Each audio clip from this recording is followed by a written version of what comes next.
Hello dear students, आज हम शुरू करने जा रहे हैं क्लास 8 साइंस का lesson number 3 synthetic fibres and plastics. इस वीडियो में हम बात करेंगे सिर्फ सिंथेटिक फाइबर्स की। प्लास्टिक के लिए हम अगली वीडियो आपके लिए लेकर आएंगे। इसमें हम सिंथेटिक फाइबर के बारे में बताएंगे कि सिंथेटिक फाइबर किसे कहते हैं, कितने प्रकार के होते हैं और उन सभी के हम यूजेस के बारे में डिटेल से बात करेंगे। तो चलिए शुरू करते हैं हम। देखिए, फाइबर किसे कहते हैं। ठीक है, a very thin thread like strand from which cloth is made, यानी बहुत ही पतला धागे की तरह है। ठीक है, जिससे हम क्या बनाते हैं, कपड़े बनाते हैं। ठीक है, हम उसे क्या कहेंगे, फाइबर कहेंगे। अब देखिए, फाइबर कितने प्रकार के हैं। फाइबर आपके दो प्रकार के होते हैं, एक हो गया आपका नेचुरल फाइबर और दूसरा हो गया आपका सिंथेटिक फाइबर। अब नेचुरल फाइबर्स आपके वो होते हैं जो हमें नेचर से प्राप्त होते हैं, यानी प्रकृति से प्राप्त होते हैं, और सिंथेटिक फाइबर वो होते हैं जो हम खुद केमिकल्स के द्वारा तैयार करते हैं। ठीक है, तो बात करते हैं सबसे पहले नेचुरल फाइबर्स की। These obtain from plants and animals, ये हमें कहाँ से प्राप्त होते हैं, प्लांट से यानी पेड़ पौधों से और एनिमल्स से। एग्जाम्पल के लिए देखिए, कॉटन है, जूट है, वूल एंड सिल्क, ये क्या हमारे नेचुरल फाइबर्स हैं। अब इसमें से जो कॉटन है और जो जूट है वो तो हमें मिलता है प्लांट से, और जो हमारा वूल है यानी ऊन है और जो सिल्क है ये हमें मिलता है एनिमल्स से। ठीक है बच्चों, अब हम बात करते हैं हमारे सिंथेटिक फाइबर्स। देखिए, सिंथेटिक का दूसरा नाम हम लिख सकते हैं मैन मेड फाइबर्स। ठीक है, मैन मेड, क्योंकि इन्हें हम लैब के अंदर तैयार करते हैं। The synthetic fibres are made by human being, किसके द्वारा बनाए जाते हैं, ये ह्यूमन बीइंग के द्वारा ही बनाए जाते हैं। अब देखिए, रेयॉन है, नाइलॉन है, पॉलिस्टर है और एक्रिलिक है, ये आपके मोस्ट इम्पोर्टेंट जो है वो सिंथेटिक फाइबर्स हैं। और आगे एग्जाम में इन्हीं के यूजेस के बारे में पूछा जाता है कि रेयॉन के यूजेस क्या हैं, नायलॉन के यूजेस क्या हैं, पॉलिस्टर के क्या हैं और एक्रिलिक के यूजेस क्या हैं। ठीक है, ये हमारे जो एग्जाम्पल हो किसके हैं, सिंथेटिक फाइबर्स के एग्जाम्पल हैं। अब हम बात करते हैं इनसे थोड़ा सा हटके पॉलीमर्स की। ठीक है, तो पॉलीमर क्या होता है बच्चों। एक पॉलीमर जो है वो बहुत ही बड़ा मॉलिक्यूल होता है। ठीक है, जो किससे मिलकर बना होता है, formed by the combination of a large number of small molecules, जो छोटे छोटे मॉलिक्यूल से मिलकर बनता है। जैसे कि एक मनीय से क्या बन जाती है, एक माला बन जाती है ना। तो ये क्या है, पॉलीमर्स का ही रूप है। जैसे इसके अंदर हम एक एक आगे यूनिट जोड़ते जाएंगे, एक क्या बन जाएगी, माला बन जाएगी। अब देखिए, इनमें सभी एक साथ मिलकर क्या बना रहे हैं, एक यूनिट का निर्माण कर रहे हैं। ठीक है, it comes from Greek word, ये ग्रीक भाषा का एक वर्ड है। ठीक है, जिसके अंदर पोली का मतलब होता है आपका मैनी यानी बहुत सारे, और मर का मतलब होता है यूनिट्स, यानी बहुत सारी यूनिट्स का जब एक कम्बिनेशन होता है तो एक कंप्लीट आपकी चैन सिस्टम बनती है। ठीक है, जिसे हम कहते हैं polymer. So polymer is made of many small repeating units, तो बहुत सारी रिपीटिंग यूनिट से मिलकर बना, जैसा कि आपने देखा है। ठीक है, और जैसा आप इस डायग्राम में देख रहे हैं। अब आगे देखिए, आगे हम बात करते हैं पॉलीमर्स के टाइप्स की। तो पॉलीमर्स जो है वो दो प्रकार का होता है, एक होता है नेचुरल आपका पॉलीमर्स और दूसरा होता है आपका सिंथेटिक पॉलीमर्स। ठीक है, ये सिंथेटिक हो गया आपका और ये नेचुरल। अब नेचुरल जो पॉलीमर्स है उसमें आपका कॉटन आ गया, वूल आ गया और सिल्क आ गया, क्योंकि जो आपको नेचर से प्रोवाइड होंगे वो क्या होंगे, आपके नेचुरल पॉलीमर्स रहेंगे। और जो सिंथेटिक है वो मैन मेड हैं। ठीक है, इसमें देखिए आपका नायलॉन, पॉलिस्टर, एक्रिलिक, पीवीसी और बेकेलाइट। पीवीसी का मतलब होता है पॉली विनाइल क्लोराइड। ठीक है, एग्जाम में कई बार एमसीक्यूज क्वेश्चन आ जाता है कि पीवीसी का पूरा नाम क्या है, तो इसकी होती है पॉलीविनाइल क्लोराइड। ठीक है, अब देखिए जो कॉटन है ये क्या है, cotton fibre is made of natural polymers. किससे मिलकर बनाता है, नेचुरल पॉलीमर्स। अब कई बार एग्जाम में ये भी पूछ लिया जाता है कि जो कॉटन फाइबर है, ठीक है, वो आपका नेचुरल पॉलीमर्स तो है, लेकिन वो किससे मिलकर बनता है, तो मिलकर बनता किससे है, सेल्यूलोज से। ठीक है, तो जो कॉटन आपका फाइबर है वो किससे मिलकर बना है, एक नेचुरल पॉलीमर से, जिसे हम क्या कहते हैं, सेल्यूलोज कहते हैं। ठीक है, अब सेल्यूलोज क्या है, ये भी एक पॉलीमर है। क्या है, पॉलीमर है। Which is made up of a large number of small glucose molecule, जो कि बना होता है छोटे छोटे स्मॉल ग्लूकोज के मॉलिक्यूल के साथ में। आप हायर क्लासेस में पढ़ेंगे इनके बारे में, ग्लूकोज क्या होता है, सेल्यूलोज क्या होता है। ठीक है, आगे हम बात करते हैं हमारे सिंथेटिक फाइबर्स की। The man made fibres produce from chemical substances. ठीक है, हम इनको फैक्ट्रीज के अंदर तैयार करते हैं by the help of chemical substances, यानी केमिकल्स का प्रयोग करते हुए हम इनको जो फाइबर्स उनको तैयार करते हैं। ठीक है, आर कॉल्ड सिंथेटिक फाइबर्स। अब इनको तैयार करने की रिक्वायरमेंट क्यों आती है, वो इसलिए क्योंकि ये जो हमारे नेचुरल फाइबर्स हैं ये हमारी जो डिमांड है, जो हमारी रिक्वायरमेंट्स जो कंप्लीट नहीं कर पाते हैं, क्योंकि हमारी जो रिक्वायरमेंट है बहुत ही ज़्यादा है, इसलिए हमें क्या करने पड़ते हैं, सिंथेटिक फाइबर्स बनाने पड़ते हैं। जैसे फॉर एग्जांपल हम इसको जो मेजर ग्रुप्स हैं वो हम इसके 4 मेजर ग्रुप्स लेकर चलते हैं, 4 मेजर ग्रुप्स। याद रखना बच्चों, एमसीक्यू में क्वेश्चन आएंगे कि जो मैनमेड फाइबर्स है या जो सिंथेटिक फाइबर है वो कितने प्रकार के हैं और कौन कौन से हैं, तो आपके रेयन, नायलॉन, पॉलिस्टर और एक्रिलिक रहेंगे। अब हम इनके जो 4 हमारे मैनमेड फाइबर्स हैं इनको हम अलग अलग से थोड़ा डिटेल में पढ़ेंगे कि रेयन क्या है, नायलॉन क्या है, पॉलिस्टर क्या है, एक्रिलिक क्या है और इनके यूजेस क्या क्या हैं। ठीक है, इनका हम सभी का अब बारी बारी डिटेल में पढ़ते हैं। तो देखिए सबसे पहले हम बात करते हैं रेयन की। ठीक है, तो रेयन क्या है, it is a man made fibres. क्या है, मैन मेड फाइबर है, prepared from a natural raw materials. जो कहाँ से तैयार होता है, यानी जो हमें नेचर से प्राप्त होता है कच्चा मटेरियल, जिसे हम क्या कहते हैं, सेल्यूलोज। यानी ये सिंथेटिक तो है लेकिन ये बनता किससे है, जो कि आपका नेचुरल क्या है, एक रॉ मटेरियल्स है, ये उससे मिलकर बनता है। ठीक है, जिसका नाम क्या है, सेल्यूलोज है। तो ये भी एमसीक्यू में आ सकता है। By chemical process. ठीक है, by chemical process, chemical process के द्वारा हम इसको बनाते हैं। अब इसका दूसरा नाम हम क्या लिखते हैं, हम इसको कहते हैं कि ये आर्टिफिशियल सिल्क भी है। क्या कहते हैं हम इसको, आर्टिफिशियल सिल्क। यानी रेयन को अगर हम ये कहें कि आर्टिफिशियल सिल्क किसे कहते हैं, ऑप्शन आ जाए आपके पास, रेयन है, नायलॉन है, पॉलिस्टर और एक्रिलिक है, तो हमारा आंसर रहेगा रेयन, क्योंकि रेयन को हम क्या कहते हैं, आर्टिफिशियल सिल्क के नाम से भी जानते हैं। आगे देखिए इसके हम यूजेस के बारे में बात करेंगे।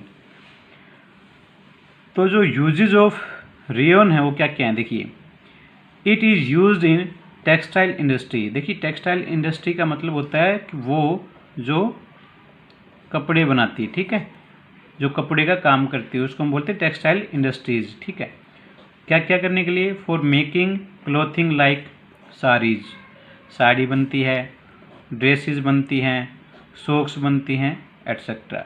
ठीक है, सेकंड देखिए, जब हम रेयन को मिक्स करते हैं कॉटन के साथ में, खाली रेयन नहीं, हम इसको मिक्स करेंगे किसके साथ में, कॉटन के साथ में, तो फिर हम इसका यूज़ करेंगे क्या करने के लिए, इज़ टू मेक फर्निशिंग, यानी जो फर्नीचर का जैसे सामान है, जैसे बेड शीट्स हैं, ठीक है, कर्टेन्स हैं, ब्लैंकेट्स हैं, हम इनको बनाने में, यानी इनको फर्निश करने में, इनको चमकदार बनाने के लिए हम इसका इस्तेमाल करते हैं।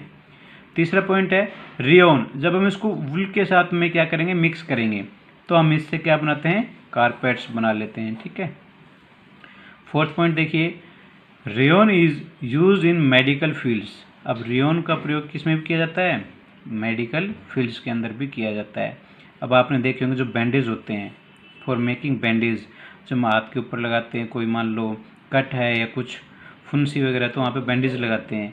या फिर कोई भी हमारी सर्जिकल ड्रेसिंग, यानी कोई हम सर्जरी करने से पहले जो डॉक्टर होते हैं ना, वो ड्रेस जो पहनते हैं वो रेयॉन की ही बनी होती है, ठीक है। फिफ्थ पॉइंट देखिए कि it is also used in tyre industries, जो हमारे व्हीकल्स के टायर होते हैं, ठीक है, उनकी इंडस्ट्री में भी इसका प्रयोग किया जाता है। To manufacture of tyre cord, जो टायर की जो कोड होती है, जो अंदरूनी सतह होती है, वो किसकी बनी होती है? रेयॉन की ही बनी होती है। अब सेकंड पे हमारा आता है आपका नायलॉन, ठीक है। अब ये भी काफ़ी ज़्यादा इम्पोर्टेंट है। अब इसके बारे में देखिए आप, it is a synthetic fibre, ये भी क्या है आपका? सिंथेटिक फाइबर है, मैन मेड फाइबर्स है। अब इसका नाम नायलॉन ही क्यों पड़ा? ये एग्ज़ाम में भी आ सकता है या एमसीक्यू में पूछा जा सकता है कि नायलॉन ही इसका नाम क्यों पड़ा। तो इसकी जो नाम पड़ा उसके पीछे रीज़न है कि ये कहाँ पर इसको डिस्कवर किया गया। ये डेवलप्ड इन न्यूयॉर्क, ठीक है। एक तो इसको न्यूयॉर्क के अंदर डेवलप किया गया और दूसरा है लंदन। तो न्यूयॉर्क का तो हमने लिया NY और लंदन से हमने लिया LON। तो NY और LON को मिलाकर जो नाम बना वो बना है आपका नायलॉन, ठीक है। तो आप अब बोलेंगे नहीं कि नायलॉन का नाम क्यों पड़ा, क्योंकि नायलॉन का जो डेवलपमेंट हुआ है वो न्यूयॉर्क और लंदन के अंदर हुआ है। तो जो आपका न्यूयॉर्क है उसका न्यू का तो N हमने लिया और यॉर्क का Y, यानी NY हमने यहाँ से लिए, और लंदन के पहले जो 3 वर्ड्स हैं आपके LON ये हमने लिए, तो हमने ही बना लिया आपका नायलॉन, यानी नाई प्लस LON, नायलॉन, ठीक है। ऐसा आपका ही बना है। अब ये जो नायलॉन फाइबर्स है ये बहुत ही ज़्यादा स्ट्रॉन्ग होता है, ठीक है, और काफ़ी इलास्टिक होता है, लाइट वेट भी होता है, यानी वज़न में हल्का होता है, और लस्ट्रस, काफ़ी मतलब चमकीला भी आप इसे बोल सकते हैं। अभी हम इसके यूजेस के बारे में बात करेंगे, वो काफ़ी इंपॉर्टेंट है। देखिए कि it is use to making curtains, इसका प्रयोग किस लिए किया जाता है? कर्टेन्स बनाने के लिए किया जाता है। स्लीपिंग बैग्स, अब देखिए बच्चे, स्लीपिंग बैग्स जैसे कि हम किसी भी मान लीजिए ऐसी तरफ जाएं जहाँ पर बर्फ़बारी होती है, फॉर एग्जांपल अगर हम गए JNK, ठीक है, जम्मू और कश्मीर गए हम, ठीक है, तो वहाँ पे हम देखते हैं कि ये जो रेयॉन के नायलॉन के जो बैग्स मिलते हैं, स्लीपिंग बैग्स, उनको ही मतलब अगर हम पहन कर बैठ जाएं या सो जाएं उसमें, तो हमें सर्दी नहीं लगती है। ये इतने मतलब ज़्यादा मतलब उसके अपोज करते हैं कि हवा अंदर बाहर नहीं जा सकती है। और इसका प्रयोग टेंट के बनाने में भी किया जाता है। जो आप टेंट देखते हैं जिनमें से पानी भी नहीं गुजर सकता, ठीक है, हवा भी नहीं गुजर सकती, तो वो बनाने में भी हम इसका प्रयोग करते हैं, ठीक है। सेकंड है इसका कि it is also used in making textiles like saris. देखिए इसका प्रयोग भी साड़ी बनाने में किया जाता है, ठीक है, शर्ट्स बनाने में किया जाता है, नेक टाई जो हमारी गले पर हम टाई बांधते हैं उसके लिए भी किया जाता है, सॉक्स बनाने में भी किया जाता है, एटसेट्रा। अब आगे देखिए इसका तीसरा जो पॉइंट है कि nylon is used in making ropes, इसका जो प्रयोग किया जाता है रोप्स बनाने में भी किया जाता है। कार सीट बेल्ट्स, जो हमारे कार के अंदर जब हम बैठते हैं जो सीट बेल्ट लगाते हैं उसको बनाने में भी इसका इस्तेमाल किया जाता है। टूथ ब्रशेज़, जो हम दंत मंजन करते हैं उसको बनाने में भी इसका इस्तेमाल किया जाता है। एंड पेंट ब्रशेज़, और जो हम पेंट करते हैं वो ब्रश भी हम नायलॉन के ही बनाते हैं। नेक्स्ट देखिए, यूज टू मेक पैराशूट्स, इसका इस्तेमाल किया जाता है पैराशूट्स बनाने में। And rose for rock climbing, देखिए जो पैराशूट्स हैं उसको बनाने में इसका इस्तेमाल किया जाता है। और जो रोक्स चढ़ते हैं यानी जो चट्टानों पर चढ़ते हैं जो क्लाइंबर्स होते हैं उसके लिए रोप्स भी बनाई जाती है। नेक्स्ट आता है आपका पोलिस्टर, ठीक है। अब जो पोलिस्टर है ये 2 वर्डों से मिलकर बना है, पोली प्लस एस्टर, ठीक है। अब इसका मतलब क्या हो गया? पोली का मतलब होता है मैनी, ठीक है, और जो आपका एस्टर है ये क्या है? केमिकल्स है, यानी बहुत सारे जो आपके केमिकल्स यूनिट है वो मिलकर क्या बनाते हैं? पॉलिएस्टर का निर्माण करते हैं। Is made up of the repeating units of a chemical called ester, ठीक है। अब देखिए जो टेरिलिन होता है बहुत ही पॉपुलर आपका क्या होता है? एक पॉलिएस्टर है। पूछ लिया जाए कि आप एक पॉलिएस्टर का एक उदाहरण दीजिए जो कि बहुत ही फेमस है, तो उसका एग्जाम्पल रहेगा आपका टेरिलिन, ठीक है। अब इसके यूजेस क्या क्या होते हैं देखिए। तो पहला यूज इसका the most important use of polyester is in making saris. इसकी साड़ी बनाई जाती है, ठीक है, साड़ीज, ड्रेस बनाए जाते हैं जो इससे मटेरियल होते हैं, कर्टेन्स बनाए जाते हैं, ठीक है। सेकंड देखिए, polyester is used for making water hoses, ठीक है। आपने देखे होंगे जो आग बुझाने वाले जो होते हैं, फायर एक्सटिंग्विशर, ठीक है, तो उनके लिए जो ऑपरेशंस होता है, यानी किसी भी आग पर काबू पाना है जहाँ से वो पानी निकलता है, फायर ब्रिगेड वाले जो आपने देखे होंगे, तो उसके जो होज बने होते हैं, होज यानी जो उसका आगे का जो पाइप का हिस्सा होता है, ठीक है, जो पाइप का हिस्सा होता है वो किसका बना होता है, आपका इसका पॉलिस्टर का ही बना होता है, ठीक है। अब देखिए इसमें एक नाम आता है पैट, ठीक है, ये बहुत ही ज़्यादा फेमस पॉलिस्टर की एक फॉर्म है, ठीक है, पैट। इसकी फुल फॉर्म भी पूछी जा सकती है, तो इसकी फुल फॉर्म होती है पॉली इथाइलिन टेरेपैथालेट, ठीक है, पॉली इथाइलिन टेरेपैथालेट इसकी फुल फॉर्म है।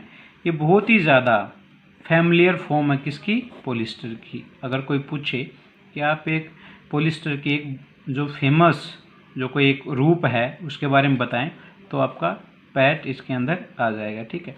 अब पैट का इस्तेमाल कहाँ कहाँ करते हैं, देखिए आप घरों के अंदर कोई भी जो चीज़ें लेके आते हैं जो दिखने में प्लास्टिक की तरह होती है, जैसे कोई बर्नी हो सकती है, कोई जार हो सकते हैं, या कोई भी फिल्म्स होती है, फिल्म्स मूवी नहीं, फिल्म्स यानी आप जैसे कि आप कोई पॉलीथीन की परत अपनी बुक्स के ऊपर लगाते हैं, ठीक है, कहीं आप ग्लास के ऊपर देखते हैं, यानी ये जो पैट है इसने किसका काम कम किया है, जो हमारा ग्लास होता है, यानी जो पहले कांच की चीज़ें बनकर आती, जैसे कांच का कोई बर्तन आता था, ठीक है, कांच का कोई जार आता था, तो उसकी जगह किसने ले लिए, पैट ने ले लिए। तो आप ये जो डायग्राम आपको दिख रहे हैं आप ये देख सकते हैं, ये कुछ ऐसे एग्जाम्पल हैं जो पैट से बने होते हैं। आगे देखिए आपका आता है फोर्थ पॉइंट, ये आपका लास्ट है इसके अंदर, ये है आपका एक्रिलिक। तो it is made from a chemical called acrylonitrile by the process of polymerisation, ठीक है। जब हम पॉलीमर को इस प्रोसेस के साथ में गुजारते हैं, ठीक है, तो हमें क्या मिलता है, एक्रिलिक मिल जाता है यहाँ पे, ठीक है। अब ये जो एक्रिलिक है ये बिल्कुल हमें किसकी तरह लगता है, ऊन की तरह लगता है, वुल की तरह लगता है। इसलिए जो वुल है आपकी क्या है, वो नेचुरल फाइबर है, इसलिए उसकी कमी को कौन पूरा करता है, एक्रिलिक पूरा करता है। क्वेश्चन आ सकता है कि वुल की जो रिप्लेसमेंट है या उसकी जो प्रॉपर्टीज़ है वो किससे मैच करती है, जो हमारे सिंथेटिक फाइबर्स हैं, तो वो मैच करती है आपकी एक्रिलिक के साथ में, ठीक है। देखिए due to its wool like feel, यानी वुल की तरह इसमें फीलिंग आती है, तो जो एक्रिलिक फाइबर्स होते हैं is often used as substitute for wool. Substitute का मतलब होता है किसी की जगह पर काम करना, ठीक है ना, यानी इसकी जगह पर, वुल की जगह पर क्या हम यूज़ कर सकते हैं, यहाँ पर एक्रिलिक का इस्तेमाल कर सकते हैं। अब इसके यूजेस देखिएगा, तो acrylic fibre is used for making sweaters. जो हम स्वेटर्स पहनते हैं तो वो एक्रिलिक फाइबर की बनी होती है। सोल्स भी इसी के बने होते हैं। ब्लैंकेट्स, जैकेट्स, स्पोर्ट्स वियर, यानी जो भी स्पोर्ट्स के कपड़े होते हैं वो इसी के बने होते हैं, एक्रिलिक के, ठीक है। सॉक्स है, कारपेट्स है और ग्लव्स हैं, ठीक है। अब इसका इस्तेमाल स्वेटर बनाने में क्यों होता है, सोल्स बनाने में क्यों होता है, ब्लैंकेट्स में क्यों, क्योंकि इसकी जो प्रॉपर्टीज़ है वो किसकी तरह है, वुल की तरह है, ऊन की तरह है, ठीक है। अब ये ऊन की ही जो प्रॉपर्टीज़ रखता है, इसलिए जो स्वेटर है, सोल्स है, वो हम इसके बनाते हैं, क्योंकि हम सभी जानते हैं कि ऊन हमें क्या करती है, सर्दी से बचाती है। लेकिन वही काम क्या कर रहा है, हमारा एक्रिलिक फाइबर कर रहा है। वूल हमें कम प्राप्त हो पाती है हमारी रिक्वायरमेंट के हिसाब से, इसलिए जो एक्रिलिक है वो हमें काफ़ी सस्ता भी पड़ता है वूल से, ठीक है। तो इसके जो बने हुए जो प्रोडक्ट है, जैसे स्वेटर है, सोल्स हैं, ये हमारी जो सर्दी से रक्षा करती है, उसी प्रकार जिस प्रकार वुलन कपड़े जो होते हैं वो हमारी रक्षा करते हैं। लेकिन बेस्ट क्वालिटी में वुलन कपड़े ही होते हैं, लेकिन ये क्या है, एक रिप्लेसमेंट के तौर पर हम इसका इस्तेमाल करते हैं। अब जो हमने ये सिंथेटिक फाइबर्स पढ़े हैं, यानी कुछ करेक्टरिस्टिक्स हैं, यानी कुछ विशेषताएं हैं कि हम इनका प्रयोग क्यों करते हैं। देखिए, प्रत्येक चीज़ का एक बेनिफिट होता है और एक उसका डिसएडवांटेज होता है। तो हम इसके पहले पढ़ेंगे बेनिफिट्स क्या हैं, यानी इसकी हमें क्या लाभ हैं। तो देखिए, इसका जो पहला लाभ है यानी करेक्टरिस्टिक्स ऑफ सिंथेटिक फाइबर, तो पहला क्या है इसका बेनिफिट हमें कि synthetic fibres are very strong. ठीक है, ये बहुत ही ज़्यादा स्ट्रॉन्ग होते हैं। ठीक है, जैसे हमने अभी पढ़ा था नायलॉन के केस में, वो जो हम पैराशूट्स वगैरह बनाते हैं, जो मतलब जितनी भी माउंट एवरेस्ट है अगर उस पर भी हमें चढ़ना है तो जो उसके लिए रस्से बने होते हैं वो भी उसी के बने होते हैं। ठीक है, बहुत ही ज़्यादा स्ट्रॉन्ग होते हैं। These fibres are more durable. Durable का मतलब होता है कि जो लंबे समय तक काम करें, ठीक है, लंबे समय तक चलें, लंबे समय तक खराब ना हो, उसे बोलते हैं durable. Synthetic fibres absorb very little water, ये बहुत ही कम पानी को सोखते हैं। ठीक है, इसलिए हम इसको टेंट वगैरह इसके हम बना सकते हैं। ठीक है, जो हमारे और ऐसी चीज़ें जिनमें हमें पानी को अब्जॉर्ब नहीं करना है, ठीक है, तो उसके अंदर भी हम इसका इस्तेमाल कर सकते हैं। These fibre are light weight, पहनने में काफ़ी हल्के होते हैं। ठीक है, इससे बने हुए कोई भी है, चाहे वो कोट है, स्वेटर्स हैं, सॉक्स हैं, कारपेट्स, वो बहुत ही ज़्यादा लाइट वेट होती हैं। दीज आर लेस एक्सपेंसिव, जैसे मैंने अभी बताया कि वुलन के कंपैरिजन में बहुत ही ज़्यादा मतलब सस्ते होते हैं। एंड डू नॉट श्रिंक, और ये सिकुड़ते भी नहीं हैं। देखिए, वुलन कपड़े श्रिंक हो सकते हैं लेकिन ये श्रिंक नहीं होते, सिकुड़ते नहीं हैं। ये तो बात होगी इनके जो हमें एडवांटेज हैं, ठीक है, यानी जिससे हमें फ़ायदे हैं। अब इसके कुछ हम बात कर लेते हैं कि इसके डिसएडवांटेज क्या क्या हैं। ठीक है, तो जो सिंथेटिक फाइबर्स होता है, ठीक है, synthetic fibre is that they melt on heating. इसका पहला जो सबसे बड़ा नुकसान है वो ये है कि अगर इसको थोड़ी सी भी हीट मिलती है तो ये मेल्ट हो जाते हैं। ठीक है, मेल्ट का मतलब आप समझते हैं ना, जैसे कि पॉलीथीन है, अगर पॉलीथीन को अगर हम हीट देंगे तो क्या होती है, सिकुड़ जाती है। उसी प्रकार इनको अगर हीट मिलती है तो ये भी क्या होते हैं, मेल्ट हो जाते हैं, बहुत जल्दी आग पकड़ लेते हैं। ये इनका डिसएडवांटेज है। अगर कोई मान लीजिए छोटी सी चिंगारी भी है तो भी आग पकड़ सकते हैं, ये इनका सबसे बड़ा डिसएडवांटेज है। सेकंड देखिए, the clothes made of synthetic fibre, यानी जो कपड़े सिंथेटिक फाइबर से बने होते हैं, आर नॉट सुटेबल, वो सुटेबल नहीं होते हैं किसके लिए, for wearing during hot summers. ठीक है, हॉट समर्स यानी जब ज़्यादा गर्मी पड़ती है तो हम ये कपड़े नहीं पहन सकते, क्योंकि ये कपड़े पहनने के बाद में जो हवा का जो मतलब एक होना चाहिए बॉडी से टच, वो नहीं हो पाता, क्योंकि इनके अंदर से हवा ना तो बाहर जा सकती ना ही अंदर जा सकती है। तो समर के अंदर तो गर्मी बहुत ज़्यादा होती है, इसलिए हमें कैसे कपड़े पहनने चाहिए, यहाँ पे कॉटन क्लॉथ पहनने चाहिए। ठीक है, कॉटन क्लॉथ पहनने चाहिए, क्योंकि कॉटन क्या होते हैं, कॉटन के अंदर से आराम से हवा क्या हो सकती है, अंदर बाहर जा सकती है, यानी हवा पास कर सकती है। तो ये था आज का हमारा सिंथेटिक फाइबर का। अगले वीडियो में हम आपके लिए लेकर आएंगे प्लास्टिक्स के बारे में। उसमें हम पढ़ेंगे कि प्लास्टिक से हम क्या क्या प्रोडक्ट बना रहे हैं, उसके आज के जो समय में यूज़ हो रहे हो कौन कौन से प्रोडक्ट हैं, उनका क्या बेनिफिट है, क्या उनके डिसएडवांटेज है। डियर स्टूडेंट्स, अगर आपको ये वीडियो लेक्चर पसंद आया हो तो प्लीज़ वीडियो को लाइक कीजिए, इसको ज़्यादा से ज़्यादा शेयर कीजिए, और अगर आपने चैनल को सब्सक्राइब नहीं किया है तो आप चैनल को सब्सक्राइब करें और बेल आइकन को ज़रूर प्रेस करें, ताकि अगली वीडियो जैसी आएगी हम अपलोड करेंगे आपको नोटिफिकेशन मिल जाएगी। देखने के लिए बहुत बहुत धन्यवाद। Thank you. जय हिंद, जय भारत।